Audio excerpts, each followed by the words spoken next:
Bom dia, boa tarde, boa noite. Está começando aqui mais um episódio da Gregário. Hoje eu estou aqui com a doutora Daniele Orletti. Ela é médica com residência em medicina preventiva pelo Hospital das Clínicas.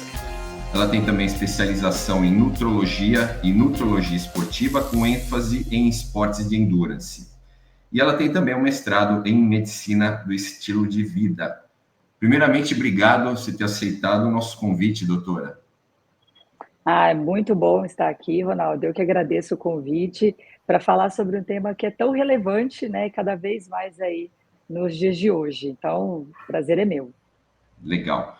Bom, eu vou falar qual que é o tema, né? Nós vamos falar hoje sobre Ozempic, Mounjaro e todas essas drogas, né? Que na verdade tinham uma finalidade, né? A doutora acabou o pessoal usando para uma outra, né? Uma outra coisa que tem tudo a ver, né? Com esporte de endurance, né? Que é a perda de peso. Então, assim, para começar, eu queria que você falasse primeiro para que serve essas drogas. Duas drogas que foram inventadas para diabetes tipo 2 e que, na verdade, o pessoal acabou usando para emagrecimento, né? Acabou virando remédio de emagrecimento. Então, eu queria saber para que serve e eu queria saber também a diferença, né, entre o Ozempic, que é a semaglutida, né, e o Mounjaro, que é a tirzepatida. Se eu estiver errado, você me corrige, tá, doutora? Não, perfeito, Ronaldo. Falou super bem o nome das medicações, tá? Tá correto. Bom, vamos lá, né? Então, trazendo um pouco de contexto histórico, como tudo na medicina, Ronaldo, quando a gente pensa no desenvolvimento de uma nova droga para o tratamento de uma doença específica, existe toda uma análise laboratorial antes do surgimento, que depois é testada nos seres vivos, né? A gente vai primeiro nos mamíferos, depois isso vai para os humanos, e a gente começa a ver os efeitos. Então, trazendo no contexto do Ozempic e do Mounjaro, essas drogas, elas foram inicialmente desenvolvidas para o tratamento do diabetes tipo 2 especificamente, mas no momento que começaram a testar essas drogas em seres humanos, em mamíferos e seres humanos, eles começaram a ver um outro efeito que, na verdade, não tinha sido pensado inicialmente, que é o efeito de emagrecimento. Isso é até muito comum na medicina. A história da medicina, ela é perpassada por vários momentos onde a gente desenvolveu uma droga e ela acabou sendo utilizada para outros contextos também. Isso tem um nome que se fala de efeito pleiotrópico da medicina, né, dos medicamentos, ou seja, você pensa a substância para usar em um contexto e ele acaba sendo muito benéfico para outro contexto. Então, hoje em dia, Ronaldo, esses medicamentos, eles também têm indicação precisa para o uso na obesidade e no sobrepeso. A gente não fala mais que são medicamentos utilizados de maneira off-label, ou seja, fora de um contexto de bula. Hoje, se você for olhar o Ozempic e Mounjaro, lá na descrição de indicações clínicas, você já tem os pacientes que têm obesidade e sobrepeso como uma das indicações, além dos pacientes com diabetes tipo 2. Tem que deixar isso bem claro, porque se o paciente ele usa esse medicamento para um contexto de tratamento da doença da obesidade, a gente tem que deixar isso bem claro, que a obesidade é uma doença crônica, progressiva, recidivante, ou seja, ela pode voltar fora de alguns contextos de tratamento. Então, esse paciente ele está completamente correto do ponto de vista científico de utilizar essas medicações. Não é errado, ele não está burlando o sistema ao fazer uso dessas medicações. Isso tem que deixar bem claro para não ter nenhum tipo de confusão na hora da gente ouvir falar ou conhecer pessoas que usam medicamento, se tiver uma indicação precisa, tá? Então, esse é o primeiro ponto de deixar bem claro, esses medicamentos eles são feitos também para o tratamento da obesidade, porque eles atuam dentro do nosso organismo de modo a favorecer o nosso emagrecimento, certo? Ok, legal. Bom, eu vou aqui entrar no âmbito esportivo, né? Porque a maior parte aí dos nossos ouvintes, né, as pessoas que nos assistem no YouTube, elas são do esporte, né? Ou praticam o ciclismo, ou praticam o triatlo.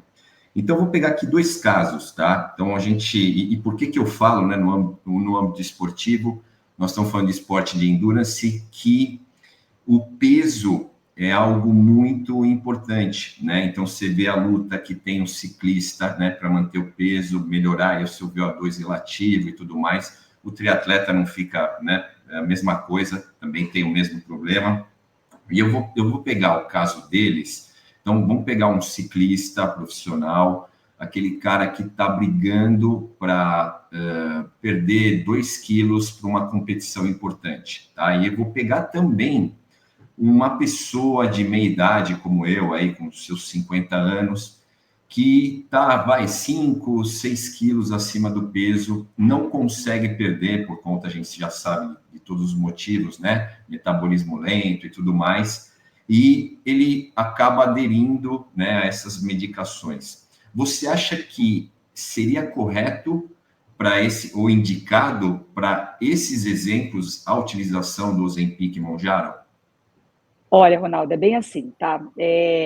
Como que a gente faz a análise da indicação do tratamento com uma medicação para manejo de peso? Hoje, você tem na medicina indicações muito precisas do uso.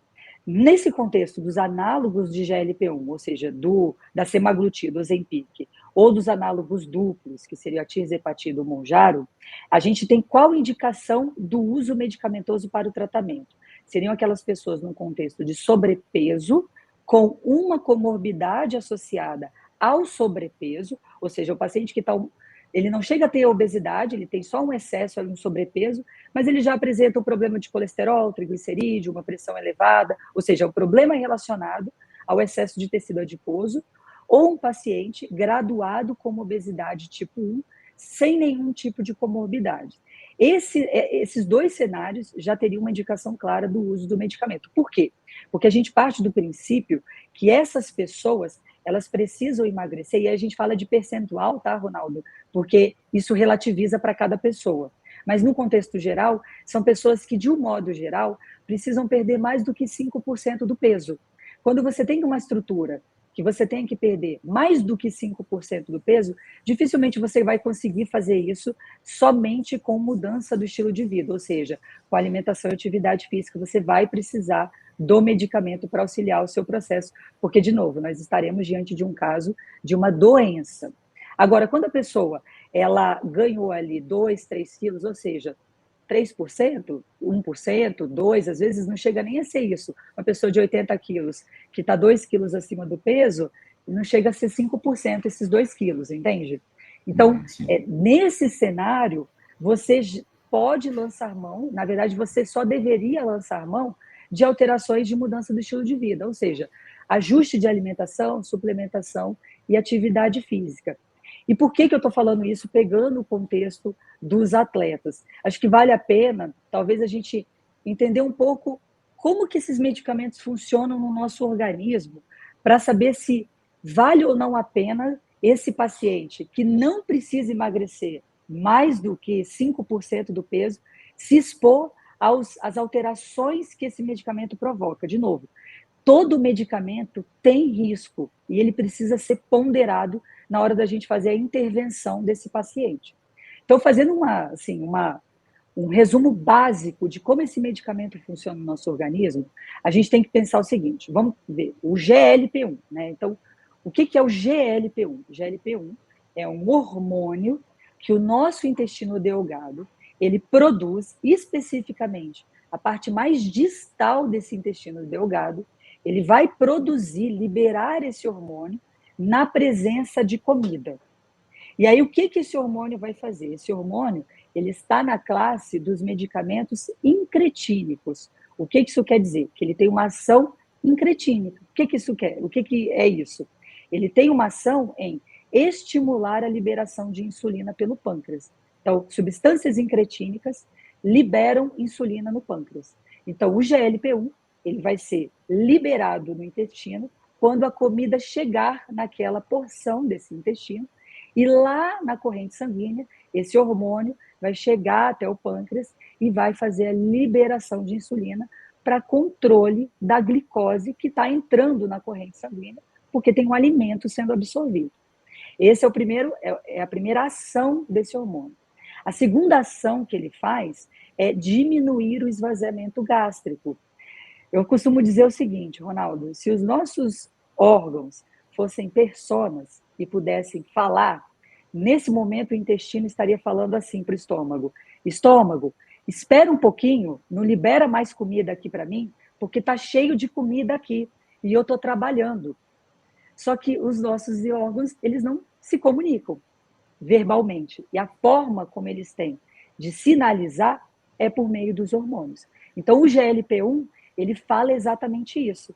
Ele lança essa informação: olha, estômago, calma, que tem comida aqui ainda. Deixa eu dar conta disso e depois você manda mais. Ou seja, essa ação por si só, ela é promotora de saciedade. Ela vai fazer com que o nosso estômago permaneça mais repleto de alimento e isso gera saciedade na gente.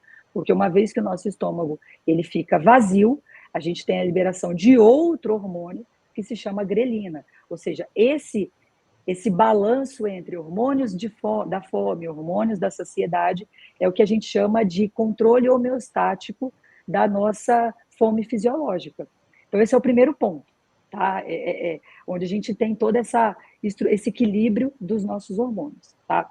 Agora, se a gente olhar especificamente o análogo de GLP-1, ou seja, a substância feita em laboratório, que tem como objetivo se comportar como o GLP-1, que é um hormônio que a gente produz no nosso organismo e tem essas funções que eu acabei de descrever, o análogo do GLP-1, além de ter essas ações promotoras de saciedade por meio da diminuição do esvaziamento gástrico, esse análogo, ele também tem uma outra ação que é um controle mesolímbico dopaminérgico da nossa fome emocional. Então, além Traduz, dele doutora. a nível de Em sistema inglês nervoso, isso para a galera. Para mim também, lógico. Pô. é muito mediquês, né, de uma vez só. Não, Mas mas a gente ótimo. Tem que falar, né? Isso aí. é porque assim, nós temos dois pulsos de fome do nosso organismo. Nós temos a fome fisiológica, que é essa fome hormônio dependente. Então, estômago vazio, libera grelina, grelina vai fazer a gente ter fome, a gente come, alimento chega, libera GLP-1, libera leptina, e isso vai se equilibrando ao longo do dia, ao longo das semanas. Mas a gente também tem uma fome chamada fome emocional. É aquela fome que, eu vou te dar o exemplo da churrascaria. Você vai na churrascaria e você come ali um rodízio e você fica satisfeito. Você ali controlou a sua fome fisiológica, mas sempre tem aquele espacinho para o docinho. Essa é a sua fome emocional. Ela tem uma outra via de controle que não é relacionada ao quanto de comida tem no seu organismo. O drive dela é um drive mais a nível de sistema nervoso central, de recompensa, de emoções. Então, o GLP-1, o análogo do GLP-1, que é essa molécula presente no Ozempic, ele também vai ter essa atuação a nível de sistema nervoso central, nesse eixo dopaminérgico recompensatório nessa zona específica do nosso sistema nervoso, chamada zona mesolímbica, que é onde está a dopamina e está essa alimentação recompensatória. Ou seja, esse medicamento, Ronaldo, ele realmente mudou a história do tratamento da obesidade, porque você, de fato, hoje tem um medicamento eficiente para pessoas que precisam emagrecer 15, 16, 20, 25% do peso. 25% do peso é um quarto do peso. Então, para esse perfil de população, você realmente tem um medicamento muito eficaz, e a gente não pode, de forma alguma, negar o quanto isso é benéfico para esse perfil de pacientes, tá? Mas, doutora, então vamos lá, resumindo, tá? Quem toma medicação, eu entendo ser uma pessoa doente, né? Uma pessoa que precisa de um remédio. Então, o doente, no caso, é aquele que precisa perder 5% ou mais de peso, é isso? 5% ou mais dentro de um contexto de sobrepeso ou obesidade. Aí, para você saber se você tem sobrepeso ou obesidade, a gente usa o IMC, que é o índice de massa corporal. Você vai pegar o seu peso e dividir pela sua altura ao quadrado, e aí tem a tabela de graduação. Se você tiver ali numa graduação de sobrepeso, com comorbidade, com certeza você já terá que emagrecer mais do que 5% do peso, e aí você já tem indicação de fazer uso da medicação, tá? Tá, legal. Só que a gente sabe, assim, aí trazendo para um contexto de atleta, a gente sabe que às vezes o atleta precisa emagrecer por conta de competição, por conta de, às vezes, se você pegar o contexto de um atleta de luta que precisa bater peso para a categoria. Só que nesses casos, você não tem uma indicação clara do uso, porque a gente não está num contexto de tratamento de doença, isso precisa ficar claro. Essas pessoas, elas estão num contexto de melhora de performance, e aí para isso você tem outros recursos para auxiliar o processo, que não são os medicamentos. Legal. Então, inclusive, acho que é importante a gente falar, né? Se o cara vai melhorar, ele quer melhorar a performance. Eu não sei se isso, né? Eu vi falar, né? Se queria que você até me falasse, que isso também influencia em alguma coisa em relação à perda muscular. É verdade ou não? Perfeito, é assim, vamos trazer então tudo que a gente conversou sobre o que é o GLP-1 e o análogo para o contexto do atleta, né? Pensando aí numa promessa de melhora de performance, tá? Vamos lá, então vamos fazer a seguinte reflexão sobre o tema. O atleta, sendo bem didático, ele vai estar em duas situações ao longo do dia dele. Ou ele vai estar numa situação de treino ou de prova, ou ele vai estar numa situação fora treino e prova. Ele está numa situação de repouso, de descanso. O dia tem 24 horas, ele vai dormir, em algum momento ele treina, e o restante do dia ele está fora do período de treino. Então, dividindo didaticamente, nós temos essas duas situações. Vamos pegar o paciente no contexto fora de treino, ou seja, no contexto de repouso. O repouso, esse momento para o corpo, ele acontece, assim, o objetivo dele é a gente repor os estoques de glicogênio que foram e que serão utilizados no treino. Então, a minha alimentação, a alimentação do atleta, ele tem como objetivo fornecer os carboidratos necessários para que aquele atleta reponha os estoques de glicogênio para que ele mantenha ou melhore a performance dele. E, além disso, num contexto de proteínas, esse atleta precisa ter uma ingestão diária de proteínas, de modo que ele não tenha consumo de massa muscular durante os períodos de treino dele, tá? Então, se a gente olha para os efeitos do Ozempic no nosso organismo, vamos relembrar: diminuição do esvaziamento gástrico, diminuição da fome fisiológica e diminuição da fome emocional. Então, se eu diminuo a fome desse atleta, ele come menos. Então, a chance dele bater meta de carboidrato dia e meta proteica dia, com certeza fica menor. Provavelmente essa pessoa vai ter muita dificuldade de bater as metas diárias necessárias para que ele mantenha os estoques de glicogênio e não consuma a massa muscular dele ao longo dos treinos, porque ele está num contexto de redução de fome fisiológica e de fome emocional. Então, no curto prazo, o que acontece com esse atleta? Vamos pegar as três: curto, médio e longo prazo. No curto prazo, esse atleta vai sentir uma diminuição muito drástica da performance dele. Se ele não tem glicogênio, ele não tem performance. E não existe nenhum outro contexto onde esse atleta tenha performance. Ele não vai ter performance nesse contexto. E no caso, desculpa te interromper, mas no caso, ele conseguiria se adaptar à medicação em algum momento ou não? Você acha que em nenhum momento ele tomando o Ozempic ou tomando o Mounjaro, ele vai conseguir se adaptar e vai conseguir performar melhor, porque o sistema também vai estar trabalhando melhor ou mais adaptado? Olha, é assim, todo o nosso organismo ele sempre vai lutar para adaptação, tá?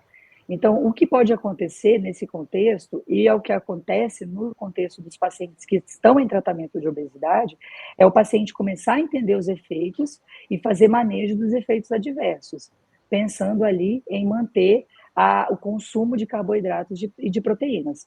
Agora, para isso acontecer, de alguma maneira ele tem que estar burlando o próprio efeito da medicação.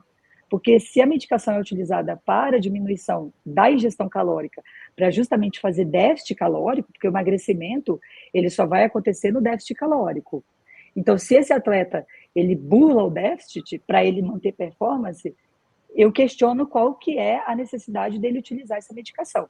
Mas isso nem é só o problema da performance, porque no curto prazo, diminuição de glicogênio, ele diminui performance. No médio prazo, se esse atleta não bate meta de proteína diária, ele vai ter diminuição de massa magra. Não tem como, tá? E no longo prazo, esse paciente pode fazer overtraining, ele pode fazer REDS, que é um problema muito sério de uma deficiência energética crônica do atleta. E aí ele pode, na atleta do sexo feminino, pode alterar ciclo menstrual, pode dar casos de osteoporose, osteopenia, fratura, tudo ali que está relacionado à deficiência energética de longo prazo, que pode ser provocada pelo uso crônico de um medicamento que não deveria estar sendo utilizado. Então, no contexto de repouso, você tem essas três problemáticas. Agora, se a gente olha o atleta num contexto de treino, vamos pegar aquele atleta que está no momento da prova, ele está ali ou treinando. Dependendo da distância da prova, ele vai em algum momento utilizar um carboidrato, ele vai ter que se hidratar, ele vai ter que fazer uma alimentação pré-prova com bastante carboidrato. Então, vamos olhar de novo. Vamos lembrar os efeitos que o GLP-1 faz no nosso organismo. Pô, o GLP-1, Ronaldo, ele diminui o esvaziamento gástrico. Tá bom. Aí esse atleta, ele acorda e vai tomar aquele café da manhã bem reforçado, com 7 gramas de carboidrato por quilo de peso, e vai fazer uma prova de 2 horas e meia. O que vai acontecer? Essa comida vai ficar toda no estômago dele. Então ele vai começar a ter aquela sensação de regurgitação, de pirose. Sabe quando a gente vai... Ele não vai passar mal, exato. Então, de cara, ele já vai ter esses sintomas relacionados a esse excesso de comida no estômago dele. Acontece com quem não faz, né? Quem está tomando a medicação e não faz atividade ou não treina, reclama que passa mal, né, com a medicação, que, enfim, tem menos fome, mas também, muitas vezes, eu vejo muitas pessoas reclamando, né? Infelizmente conheço, não sei se é infelizmente ou felizmente, porque eu sei que tem muita gente que vai precisar ou que precisa, mas eu vejo a reclamação principal justamente essa, né? A pessoa passa mal. E não dá um atleta passar mal, não tem como, né? Você precisa, imagina, estamos falando de um esporte de endurance, uma etapa da vida dura 3 horas, pelo menos, né? Um atleta de bom nível. Aí você pega aí, vai fazer uma etapa do Altiroute, tem etapa de 6, 7 horas, né? Então, você imagina o cara usar essa medicação e adaptar, né? Até se adaptar, né? Em relação à medicação, vai demorar muito mais tempo e, né, na competição é impossível usar, né? Durante uma prova em etapa, por exemplo. Não, é impossível, porque apesar dele, ainda que ele se adapte, ele vai sofrer os efeitos da diminuição do esvaziamento gástrico. Então, esse paciente vai ter esses sintomas de regurgitação. E outra, no momento que esse paciente tiver que utilizar um carboidrato para se alimentar e repor as reservas dele, vamos lembrar de novo, o esvaziamento gástrico dele está diminuído. Até esse carboidrato chegar no intestino, que é a porção feita para a absorção de nutrientes, às vezes esse atleta ele já diminuiu muito a performance dele, ele vai quebrar na prova, entende? Então, dentro de um contexto de prova, com certeza é desaconselhável desse paciente, desse atleta, utilizar essas medicações. Aí a pergunta é, beleza, então com quanto tempo eu paro o medicamento antes da minha prova? Se a gente pega o contexto de hospital, então pacientes em uso de análogos de GLP-1 que precisam fazer uma cirurgia, hoje os protocolos levam em consideração a interrupção 3 semanas antes do procedimento cirúrgico, levando em consideração o esvaziamento gástrico diminuído. Ou seja, é tão sério isso que até para o procedimento cirúrgico você precisa ter uma interrupção de quase 1 mês antes para você diminuir os efeitos do medicamento. Porém, o medicamento ele ainda permanece no nosso corpo entre 5 e 6 semanas. Ou seja, dependendo do atleta, talvez seria aconselhável que ele ficasse um período até maior sem a medicação para poder fazer uma prova sem correr o risco de, durante a atividade, durante o exercício, ele sofrer as consequências. Se a gente pensar em esvaziamento gástrico, esse atleta pode quebrar num contexto de suplementação durante a prova, tá? Então, isso é o básico, assim. Eu queria entrar numa questão também que acho que é importante. Você acha que nesse caso, por exemplo, você pega esses exemplos que eu passei para você, deu certo da pessoa perder peso, tal, ela se sentiu bem na competição, ela interrompeu, né, a medicação num período que foi bom para ela competir bem. Você acha que essa medicação, duas coisas, né? Você acha que ela pode causar dependência, né? Tanto o Mounjaro quanto o Ozempic. Pô, eu performei bem, eu consegui perder peso, vou usar numa outra competição para fazer a mesma coisa. E eu queria saber também se existe contraindicação, né? Então, tipo, contraindicação, o que eu falo é o seguinte: o uso dessa medicação durante um certo tempo, ela tem alguma restrição? Você pode sofrer? Você tem alguma consequência da utilização a longo prazo? Perfeito, são excelentes perguntas, tá? Vamos pensar o seguinte, essas medicações, elas foram desenvolvidas para o tratamento de duas doenças que são crônicas, progressivas e recidivantes, que é o diabetes tipo 2 e a obesidade. Portanto, por esse caráter crônico dessas patologias, o uso de longo prazo, ele é bem estabelecido na literatura médica.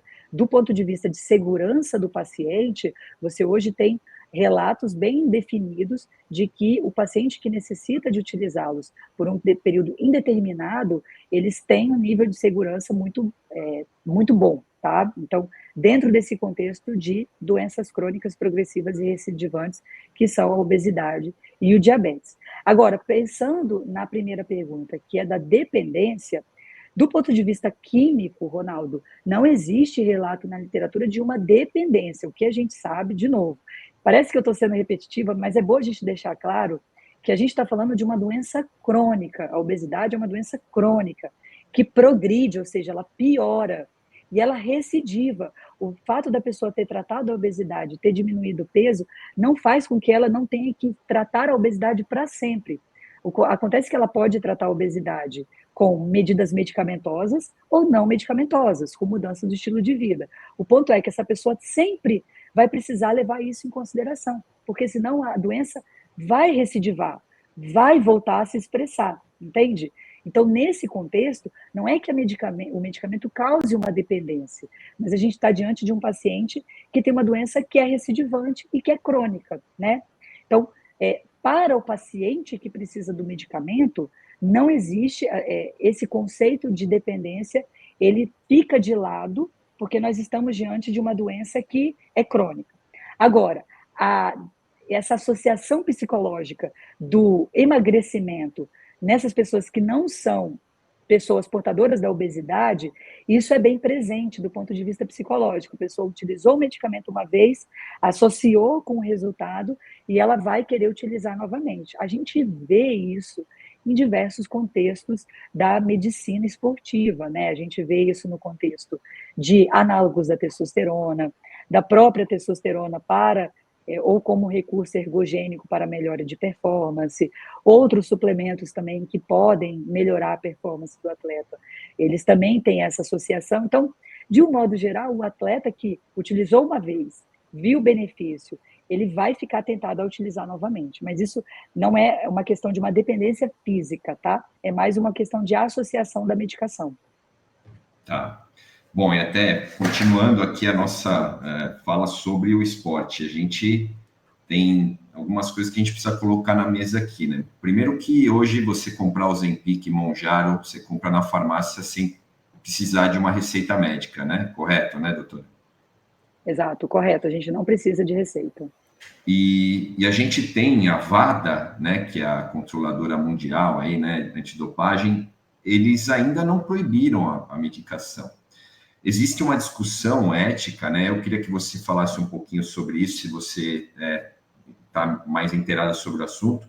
E é importante também essa discussão toda, porque qualquer medicação que você usa é contrária ao espírito esportivo, né?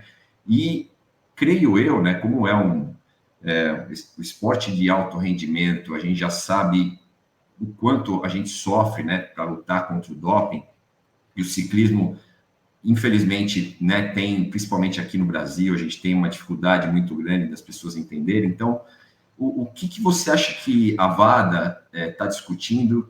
Você acha que isso certamente aí, ou futuramente vai ser proibido, ou você acha que não é uma medicação que influencia diretamente na performance, por isso eles não vão proibir? Você tem alguma informação sobre isso? Olha, assim, o que a gente tem visto nos fóruns de discussão entre médicos é o seguinte: é, toda medicação dentro de um contexto de esporte de alto rendimento que começa a ser utilizada recorrentemente pelos grupos específicos dentro desse mesmo esporte, ele passa a ser objeto de atenção das agências reguladoras, tá? Isso aconteceu com a sibutramina, isso aconteceu com outras substâncias ao longo da história da medicina e agora tem acontecido com o Ozempic. Então, a sibutramina, ela faz parte do rol de medicamentos proibidos, né, que está na listagem do doping, e a Ozempic entrou, se eu não me engano, tem 1 ou 2 meses, também no rol de atenção, ou seja, as agências elas estão prestando atenção nos movimentos que as pessoas estão fazendo. De um modo geral, para a melhora de performance, olhando do ponto de vista fisiológico, a gente entende que ela não é causadora de melhora de performance. Mas se levar em consideração que ela diminui o peso, e aí você pode analisar a relação potência-quilo e esses outros indicadores, em algum grau, isso pode ser levado em consideração na hora de corroborar a tese de proibição, tá? Então, isso pode sim acontecer, dado esse movimento de abuso da substância por Foi o parte caso dos do atletas. tramadol também, né? Porque não é também uma substância que causa um efeito direto na performance, mas também foi proibida por indiretamente ajudar, né? É mais ou menos o Perfeito, mesmo caso. Tá. Sibutramina, tramadol, exatamente. Então, se acontecer, talvez a justificativa seja a mesma utilizada nessas duas medicações, né? Tá, Ou mas algo, então ou algo em torno disso. tá, mas então já existe uma discussão. Você acha que provavelmente aí no teu pensamento você acha que futuramente vão proibir? Vai entrar na Ó, lista da WADA? isso, é difícil saber se eles de fato vão proibir, tá, a medicação. Mas está em discussão, né? Eles estão observando, teve uma nota de uma agência, não me recordo qual foi o país, mas isso está em discussão e já entrou para a lista de atenção da agência. Então a gente precisa, provavelmente eles vão dar algum parecer nas próximas semanas ou meses, dado a incidência do abuso da substância com os atletas. Tá. Eu tenho alguns números aqui, doutora. Acho que no Brasil tem pouca informação, porque como não tem prescrição médica, então a gente não sabe ao certo quantas pessoas utilizam aqui no Brasil, mas a gente tem alguns números dos Estados Unidos. Então, o que eu peguei aqui, né? Quase 2 milhões receberam prescrição de Ozempic em um mês. Isso foi em julho de 2024. Lá, 15 milhões eles fazem uso da medicação. Então, tem 4,2 bilhões de reais, né, no mercado de Ozempic ou de Mounjaro, enfim. E 3,2 milhões de unidades de embalagem de Ozempic também no ano passado foram vendidas lá nos Estados Unidos. Você acha que os números do Brasil estão parecidos com esses dos Estados Unidos? Bom, não me impressionaria se os números fossem parecidos, tá? Por quê? Os Estados Unidos é o maior consumidor de medicamentos para o manejo do emagrecimento e a segunda posição hoje é ocupada justamente pela população brasileira. Então, não me impressiona se os números estivessem similares, mas também não só por esse uso num contexto de ausência de prescrição ou de pacientes que não teriam indicação. Se a gente olhar, Ronaldo, para a prevalência do sobrepeso hoje na população brasileira, a gente tem cerca de 64% da população num contexto de sobrepeso. E se a gente olhar a obesidade, 64. a gente tem 25% da população, ou seja, 1/4 da população brasileira está com obesidade e mais da metade está com pelo menos sobrepeso. O que isso quer dizer? Que o comum hoje é nós encontrarmos pessoas com sobrepeso. O incomum é nós encontrarmos pessoas com IMC dentro do peso adequado, né? Então, mesmo se essas medicações estiverem sendo muito utilizadas, se a gente olhar no contexto de sobrepeso, excelente, né? Provavelmente essas pessoas, em algum grau, elas até se beneficiarão do emagrecimento, dado que tem uma doença crônica. Então, esses números eles impressionam, mas se a gente olhar o contexto da quantidade de pessoas com sobrepeso, a gente vê que talvez eles estejam até defasados e que mais pessoas deveriam estar fazendo uso. Isso aí. É até importante a gente falar essa história, né, de sobrepeso, né, porque é uma doença, né? Muita gente, não, obesidade. Obesidade é uma doença e mata. Inclusive, alguns números é importante a gente falar, né? Então, por exemplo, uma pessoa fraca, que é o caso, às vezes, do obeso, não faz atividade física, ele tem 250% de chance a mais de morrer, né? O cara que tem o VO2 baixo também, então nós falamos aqui, o peso, ele influencia diretamente no VO2. Então, quanto maior a massa, maior o corpo, menor é o VO2. E o VO2 baixo mata 400%, né, a mais. Você tem uma chance de 400% a mais de morrer. Então, é importante para todo mundo entender que é uma doença, e quem não é doente também é importante entender, principalmente quem é do esporte. É muito melhor você, de repente, criar, né, novos hábitos, né, doutor? Acho que vale a pena também você colocar a sua opinião aqui, mas criar novos hábitos, trabalhar um pouquinho da cabeça, às vezes é muito da parte mental, trabalhar o psicológico, comportamental. A gente sabe que a cabeça influencia muito, né, na hora de você perder peso, aquela luta contra a balança que tem. Eu até, um tempo atrás, eu fiz um post sobre um ciclista que, ao invés de perder, ele ganhou 20 quilos. Eu não sei se você sabe a história do Jonas Abrahamsen. A gente até tem um episódio aqui que tem uma entrevista direto lá com ele, estava inclusive no Tour de France, mas essa história é tão interessante porque ele ganhou 20 quilos, né? Ele pesava 58, passou para 78 em época de pandemia. Ele acabou melhorando a performance, inclusive foi camisa branca de bolinha, ou seja, etapas que tinham subida, ele acabou performando bem, usou a camisa durante algumas etapas, e incrivelmente, esse cara ganhou 7 centímetros com 20 anos de idade. Ou seja, ele era tão desnutrido que ele acabou ganhando peso na medida que, ganhando altura, né, na medida que ele foi ganhando peso também, né? Doutora, tem muito paciente que chega para você já batendo na mesa, não, eu quero tomar Ozempic, eu quero tomar Mounjaro, é aquele cara que não é doente, que é justamente essa pessoa que tem menos de 5% aí para perder? Olha, eles chega bastante, né? Acho que chega de tudo. A expectativa do paciente com relação à performance, ela precisa ser muito bem entendida durante o processo terapêutico. Na maioria das vezes, com uma boa conversa, uma escuta ativa, esse paciente ele entende que, no caso dele, não teria necessidade, né? Quando a gente explica tudo isso que a gente falou aqui agora, o paciente ele acaba entendendo que, cara, realmente acho que eu não preciso desse medicamento. Tem aquela parcela que ainda assim vai recorrer ao uso não orientado, né? Mas é isso, é sempre algo que precisa ser muito bem entendido com relação aos vetores que levam esse paciente a entender que aquela medicação seria a única estratégia para ele utilizar naquele momento, né? Dentro do cenário de esporte de alta performance, existem muitas cobranças e isso precisa ser muito bem trabalhado do ponto de vista de saúde, porque é isso, sabe?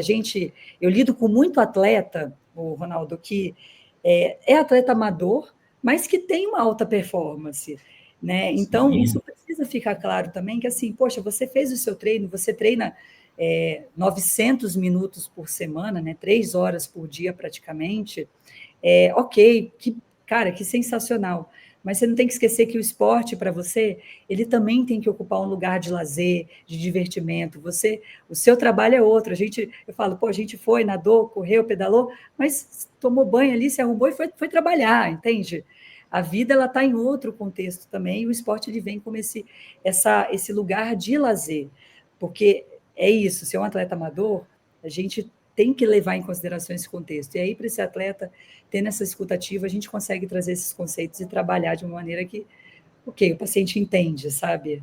Exato. O esporte tem que ser saudável, né? Se você está nessa neura tão grande de tomar uma medicação para perder peso, para performar melhor, talvez o esporte não esteja sendo tão saudável assim, né? Tem muita gente, a gente sabe, amador hoje, tem muito amador que tem vida de profissional, então, e nada contra a pessoa ser regrada, é normal do esporte, para quem quer performar, ok, mas você tem um limite, né? Então, eu acredito que, da mesma maneira que a gente briga contra o cara que se dopa para ganhar aí, sei lá, 1, 2 minutos, às vezes ele nem está dentro do pódio, mas ele quer, sei lá, por algum motivo, ele quer tomar para performar melhor, esse cara, de repente, nem é saudável mais. Né? O esporte não está sendo saudável para ele. Né? Então, precisa a gente repensar, sempre ter a cabeça no lugar, né, em relação a algumas coisas. E no nível amador, galera, eu vou, assim, opinião de alguém que já está há 30 anos trabalhando com esporte de endurance, com atletas de todos os níveis, né? Enquanto você estiver curtindo, vale a pena continuar. Se você chegar uma hora que você pensou em tomar alguma coisa para você melhorar, tem alguma coisa errada. Vale a pena conversar até com um especialista, um psicólogo, coisa do tipo, tá? Infelizmente, a gente chegou, né, nesse nível, né, dos atletas amadores, profissionais, e tem um nível de pressão interna tão grande que eles querem performar. Então, o papo aqui foi basicamente também para dar essa orientação, que acho que é legal as pessoas mudarem também o pensamento em relação ao esporte. O esporte é legal, é saudável. Ponto. Não precisa de medicação. O suplemento é uma outra história, tal, mas medicação realmente é um negócio um pouco mais profundo. Doutora, eu queria te agradecer profundamente pela sua presença e por todos esses esclarecimentos. Espero que você volte outras vezes aqui no programa. Olha, eu que agradeço o convite, eu estou à disposição, sempre que você quiser, é um prazer conversar e trazer informação de qualidade para as pessoas, porque é isso, a gente está num nicho, né, e a gente precisa furar essa bolha, para as pessoas entenderem que o esporte é legal, é divertido, e que é para todo mundo pode fazer um esporte, né, essa que é a ideia, então, conta comigo, eu estou à disposição de você, dos ouvintes, podem falar comigo a hora que vocês quiserem. Legal. É isso aí, pessoal. Mais um episódio aqui da Gregário. A gente volta na próxima semana. Obrigado e até lá.